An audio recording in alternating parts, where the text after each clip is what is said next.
To get started with Edexia, first just sign up with your Google or Microsoft account, but please make sure this is your school email. Once you've signed up, you'll be taken to the assessment dashboard. This is where you can upload a new batch of student assignments. Let's say you're a Year 12 chemistry teacher and your class has just finished their IA3s. You would come to this screen here and press New Assessments. You would then fill in the form saying it's a Year 12, they've just submitted their finals, and then you would choose the subject, in this case chemistry. Next, you would select the criteria. Here, you'll see three options. The first option is selecting from one of the preloaded AA criteria. The next option is to select from your organization's criteria. This is relevant if your school is already using Edexia and say your head of science has set up Edexia, and that way you can actually sync the criteria you're using with your head of science. In this section where it says your custom criteria, this is if you've ever created a criteria before. And since you're just getting started, you shouldn't have any criteria under this section. However, once you've created your own custom criteria and you've saved it to your personal account,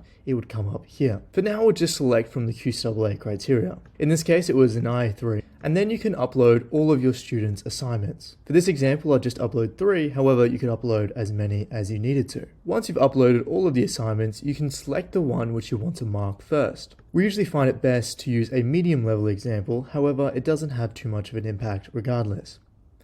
Then you can submit the batch. It'll take a few seconds to load, and then you'll be taken to the next screen. You'll then be greeted by this pop-up telling you that Edexia will take around 2 minutes to mark, and while you're marking, it's best to look at the assignment. It's also vital that you actually moderate Edexia's mark once it's completed. This is important for the first assignment. We will look at the style of feedback that you asked Edexia to output and mimic that for all of the other assignments. You just press proceed, and while you wait for it to mark, you can review the assignment of the student on this left tab here. If you'd like to increase the size of this window, you can close the sidebar here. Then while you wait, you can review the assignment, and you can also look at the criteria. You'll notice that this is the QAA criteria, however, we've split each criteria into the individual dot points for that criteria, and then ordered it in the mark ranges. And so for the research and planning criteria, there were 3 dot points, each of them with 4 different mark ranges, and then we've written the QAA description for each of those mark ranges here. Then Edexia will go through the assignment, looking at each of the dot point mark ranges, and then determine which mark range is the most accurate assessment. It will then provide a justification for that mark range and feedback to the student on how to improve their assignment. The next step is to moderate this output. And so as you review the assignment, looking at the criteria and Edexia's mark, you can see if you disagree with any of Edexia's judgments. So let's say hypothetically, you looked at the student's rationale and you thought it actually should be given a 3 to 4. You can just press this down button here and then provide a justification for that. So maybe they did not clearly refer to the key terms in the claim. You can then just press send, and then Edexia will update the mark, and then it will update the justification and feedback for the new mark. So you can continue to go through and moderate the mark. If you notice that the mark is actually correct but the justification is incorrect, you can update just that single cell and explain why the justification is incorrect. Similarly, you can do the same for the feedback if you want to change the feedback for that specific dot point. However, if you want to change the overall style of the justification or the overall style of the feedback, come to the top and press this button here. You can then explain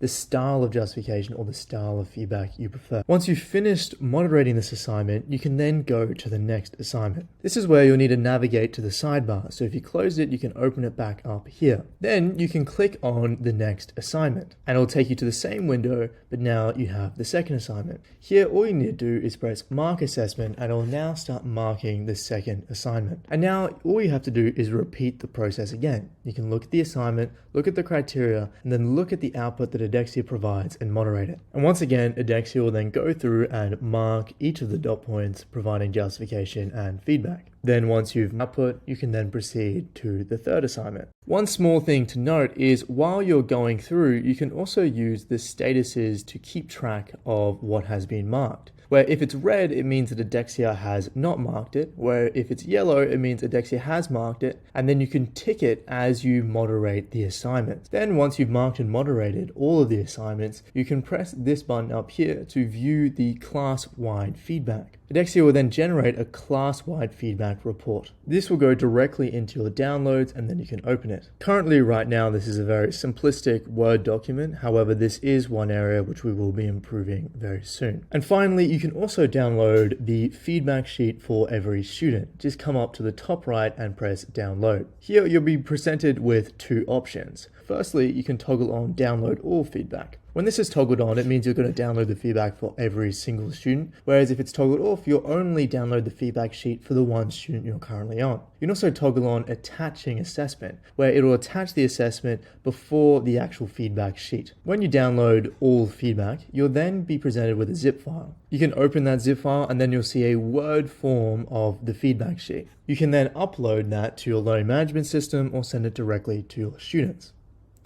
And that is the core flow of how to utilize Edexia. There are a few small additional features that you might have seen during this demonstration, where firstly, by default, the sorting order will be the same order as you uploaded them in, but you can also change it to alphabetical. If you forgot to upload one student's assignment, you can press this button up here and upload another assignment. You can also press this 3 toggle here and you can rename that assignment or even delete that assignment. And finally, you can also see a very rough word count prediction in the bottom right corner. Please note this is currently very inaccurate, but it will be something we will improve shortly. And you can also zoom in and zoom out of the documents in this screen if you want to make the text larger. And finally, you can return back to the assessment dashboard by just pressing that home button up here. And now you'll see that batch right here. And then once you have multiple batches, you can also filter by the grade, subject, and assessment item. As always, if you got lost at all during this demonstration, please don't hesitate to reach out to me. And if you have any questions, concerns, or points of feedback, we would love to hear it. We always want to ensure that we're constantly improving Edexia to have a greater positive impact on the education system.